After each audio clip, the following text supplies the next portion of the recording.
नमस्कार साथियों, मेरा नाम है आशुतोष और आप देख रहे हैं मेरे साथ मेरा यूट्यूब चैनल। तो आज हम लोग पढ़ेंगे इंडिया का बॉर्डर डिस्प्यूट। इंडिया का आज हम लोग बॉर्डर डिस्प्यूट पढ़ने वाले हैं। अब बॉर्डर होता क्या है? बेसिकली मान लीजिए जैसे ये इंडिया है। इंडिया का जैसे मान लीजिए किसके साथ बॉर्डर लगता है? बांग्लादेश के साथ लगता है, चाइना के साथ लगता है। आपको बॉर्डर इधर पाकिस्तान के साथ लगता है, इधर श्रीलंका के साथ लगता है हमारा बॉर्डर। फिर हमारा बॉर्डर किसके साथ लगता है? हमारा बॉर्डर अफ़गानिस्तान के साथ लगता है। तो बॉर्डर बेसिकली वो होते हैं कि जे आपकी कंट्री का जो ज्योग्राफिकल लाइन किसी दूसरी कंट्री की ज्योग्राफिकल लाइन से टच हो रही है, तो वो होता है बॉर्डर। यहाँ तक हमारा बॉर्डर है। जैसे मान लो ये मेरा घर है और ये मेरे पड़ोसी घर है, ये मेरे नेबरहुड में एक घर है। तो मेरा बॉर्डर कहाँ है? मेरा बॉर्डर इस लाइन ही तक केवल रहेगा, मेरा बॉर्डर इससे क्रॉस नहीं हो पाएगा। मैं इतनी ही टेरिटरी को अपना टेरिटरी मानूंगा, मतलब ये मेरा क्षेत्र है, ये मेरा एरिया है, ये मेरा घर है और इसके बाहर दूसरे का घर होगा। अब इंडिया लगभग कितने किलोमीटर का इसकी इंडिया की बाउंड्री लाइन है? अब इंडिया के अगर लैंड बाउंड्री लाइन की अगर हम बात करते हैं तो लैंड बाउंड्री लाइन है आपकी 15,107 किलोमीटर की हमारी लैंड बाउंड्री लाइन है। अब लैंड बाउंड्री लाइन कहने का मेरा मतलब क्या है? जैसे मान लो ये पूरा इंडिया है। अब इंडिया का जैसे मान लो ये पूरा वाटर के साथ लगता है। साउदर्न इंडिया में आप चले जाओ तो इधर साइड वाटर है पूरा आपका। लैंड बाउंड्री मतलब गुजरात से शुरू हुए फिर यहाँ नॉर्थ ईस्टर्न स्टेट तक हम लोग जा रहे हैं। तो ये लैंड बाउंड्री जो है वो लगभग 15,107 किलोमीटर की हमारी लैंड बाउंड्री है। फिर उसके बाद हम लोग जो कोस्टल लाइन हम लोग की कितनी है? कोस्ट की लाइन कितनी है? कोस्टल बॉर्डर हम लोग कितना है? 7,517। इतनी ये किलोमीटर में मैं बता रहा हूँ, इतने किलोमीटर की हम लोग की कोस्टल लाइन है। अब आइए बात करते हैं बॉर्डर डिस्प्यूट की। तो बॉर्डर डिस्प्यूट क्यों होते हैं? बॉर्डर डिस्प्यूट होने का रीज़न क्या है? आइए हम लोग पहले वो जानते हैं। अब बॉर्डर डिस्प्यूट बेसिकली 3-4 अहम चीज़ों की वजह से होते हैं। जैसे मान लीजिए आपका किसी के साथ लड़ाई हो गई, तब वो आपके बॉर्डर को कब्ज़ा में अपने कब्ज़े में लेके वो अपने इस बॉर्डर को, आपके एरिया को वो अपना एरिया क्लेम करने लगा। तो ये वजह होती है बॉर्डर डिस्प्यूट की। और जैसे मान लो कि कोई दूसरा व्यक्ति आपके क्षेत्र में आके, जैसे मान लो ये पूरा एरिया मेरा है, अब वो आदमी आके यहाँ रहने लगे और कई सालों से रह रहा हो, फिर वो धीरे धीरे इसको बोल देगा ये तो मेरी टेरिटरी थी। तो इस वजह से बॉर्डर डिस्प्यूट हमें देखने को मिलते हैं एक कंट्री का दूसरे कंट्री से। फिर ये देखते हैं इंडिया और चाइना का बॉर्डर डिस्प्यूट। फिर आइए देखते हैं इंडिया और चाइना का बॉर्डर डिस्प्यूट। अब इंडिया एंड चाइना का बॉर्डर डिस्प्यूट आइए देखते हैं ये क्या हमें देखने को मिलता है। अब जो इंडिया चाइना के साथ बॉर्डर शेयर करता है वो लगभग 3,488 किलोमीटर, 3,488 किलोमीटर का इंडिया चाइना के साथ बॉर्डर शेयर कर रहा है। अब बेसिकली कौन कौन से स्टेट हैं जो चाइना के साथ बॉर्डर शेयर कर रहे हैं? जम्मू कश्मीर हो गया, हिमाचल प्रदेश हो गया, फिर उत्तराखंड हो गया, फिर सिक्किम हो गया, फिर अरुणाचल प्रदेश हो गया। तो ये सारे स्टेट हैं जो, अच्छा जम्मू कश्मीर को आप कट करके इधर लद्दाख लिख लो। लद्दाख हो गया, हिमाचल प्रदेश, उत्तराखंड, सिक्किम एंड अरुणाचल प्रदेश। तो ये सारे राज्य हमारी सीमा साझा कर रहे हैं, टच कर रहे हैं इसका चाइना के बॉर्डर के साथ।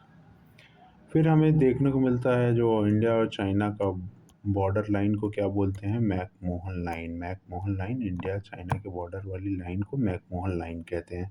अब इंडिया चाइना का बॉर्डर कौन प्रोटेक्ट कर रहा है? तो ये आईटीबीपी के हाथ में रहता है। इंडिया चाइना का border, Indo Tibetan border police forces के हाथ में ये इसकी सुरक्षा करना, भारतीय सीमा की सुरक्षा करना जो चाइना के साथ लग रही है वो इन फोर्सेस के हाथ में है। अब इंडिया चाइना का बॉर्डर डिस्प्यूट हमें समझना है तो इसको बेसिकली 3 सेक्टर में हम लोग डिवाइड कर सकते हैं। Northern sector, middle sector and southern sector.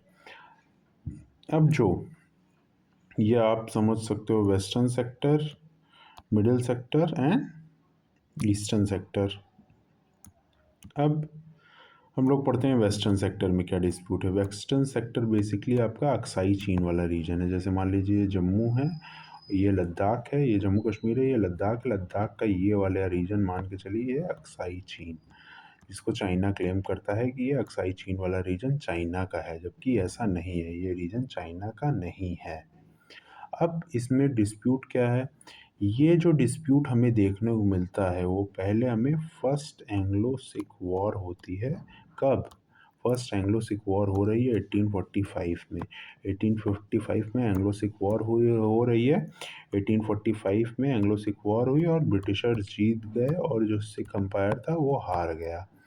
अब जब ब्रिटिशर्स जीतते हैं तो ये ब्रिटिशर्स ये जो लैंड रहता है जम्मू कश्मीर का, उसे हैंड ओवर कर देते हैं किसको? गुलाब सिंह नाम के व्यक्ति को।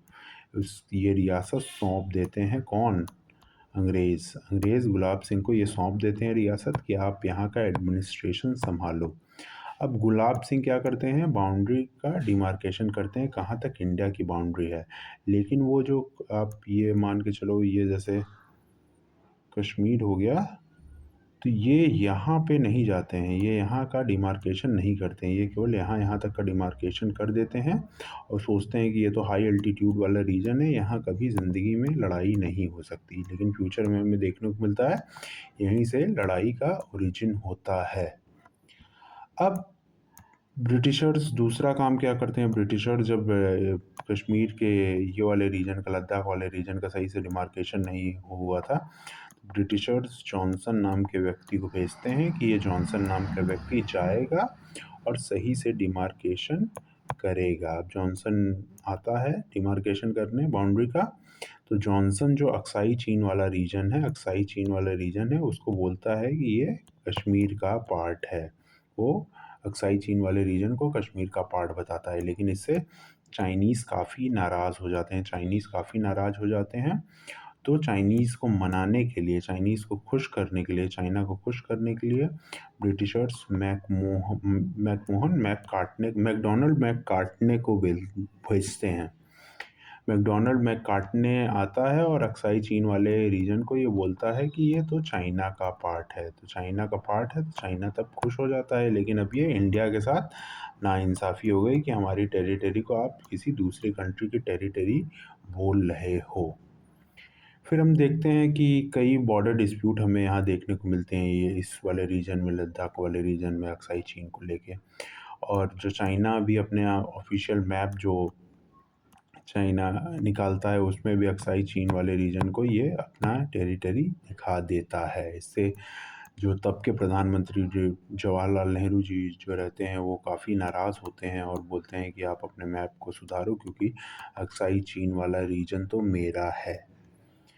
फिर इसी के साथ साथ जो पैरेलल में चीज़ चलती रहती है वो चलती है किसको? तिब्बतियन डिस्प्यूट को लेके। जो तिब्बत में डिस्प्यूट हो रहा था, रिवोल्ट हो रहा था चाइना के खिलाफ, उसे चाइना सप्रेस कर देता है।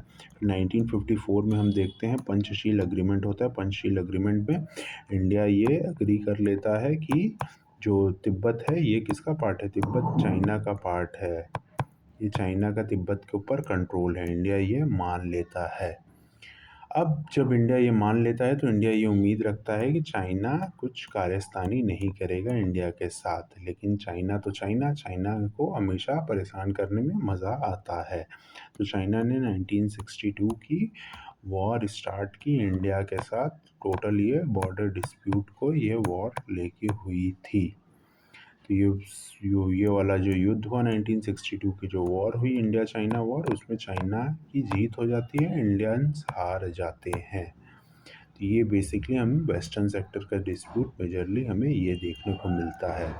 अब हमें दूसरा डिस्प्यूट ईस्टर्न सेक्टर में देखने को मिलता है। अब ईस्टर्न सेक्टर में कहाँ डिस्प्यूट है? अरुणाचल प्रदेश के पास।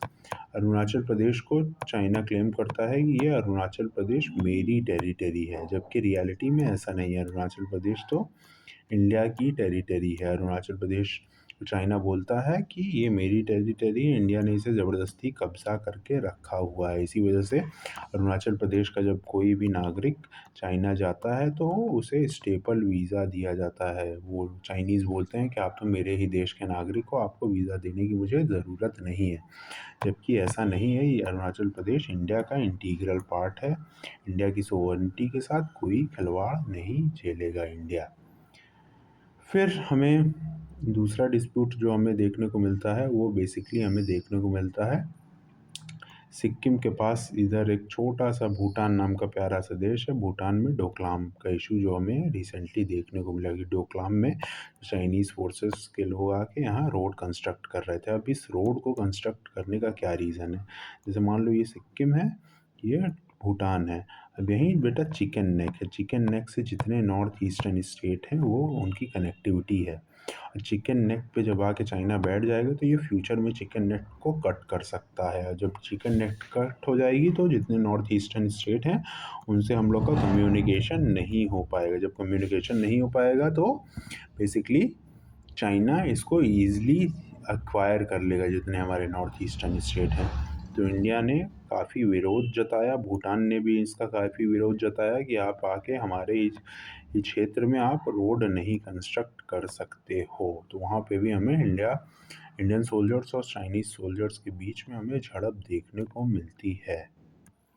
फिर फिर मिडिल सेक्टर की हम लोग बात करते हैं। मिडिल सेक्टर सबसे ही पीसफुल रीजन है। पीसफुल रीजन होने का मतलब यहाँ कोई मेजर क्लैशेस हमें इंडिया और चाइना के बीच में नहीं देखने को मिलते हैं।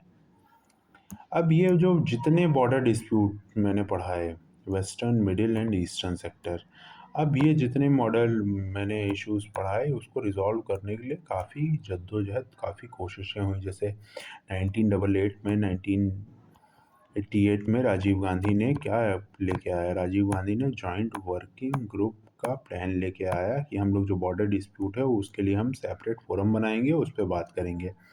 फिर 1993 में एक एग्रीमेंट साइन हुआ जिसका नाम था पीस एंड ट्रैंक्विलिटी एग्रीमेंट। अब इसमें यह बात कही गई कि हम लोग शांति से अपने बॉर्डर डिस्प्यूट को रिजॉल्व करेंगे। फिर हम लोग ने क्या बेसिकली 2009 में हम लोगों की लगभग 17 राउंड्स की टॉक चली बॉर्डर डिस्प्यूट को लेके, लेकिन ये टॉक फेलियर हो गई। इस टॉक का रिजल्ट कुछ नहीं निकला। फिर आप देखे होंगे अभी रिसेंटली गालवान वैली जो क्लैश हुआ, गालवान वैली में बेसिकली इंडियंस और चाइनीज़ सोल्जर्स के बीच में क्लैश हुआ। चाइनीज़ के लगभग 40 चाइनीज़ सोल्जर्स मारे गए, इंडिया के भी 20 समथिंग सोल्जर्स मारे गए थे, शहीद हुए थे। तो बेसिकली ये क्लैशेस हमें केवल बॉर्डर डिस्प्यूट को लेके हमें देखने को मिलता है। अब ये बॉर्डर डिस्प्यूट क्यों हो रहा है? क्योंकि चाइना क्या है, सुपर पावर है, इंडिया भी क्या है, इमर्जिंग सुपर पावर है। तो चाइना कभी नहीं चाहेगा इंडिया सुपर पावर बन जाए। इसी वजह से चाइना कुछ ना कुछ ऐसा काम करता रहेगा जिसे इंडियंस जो हैं वो हमेशा परेशान रहें। फिर आइए देखते हैं नेक्स्ट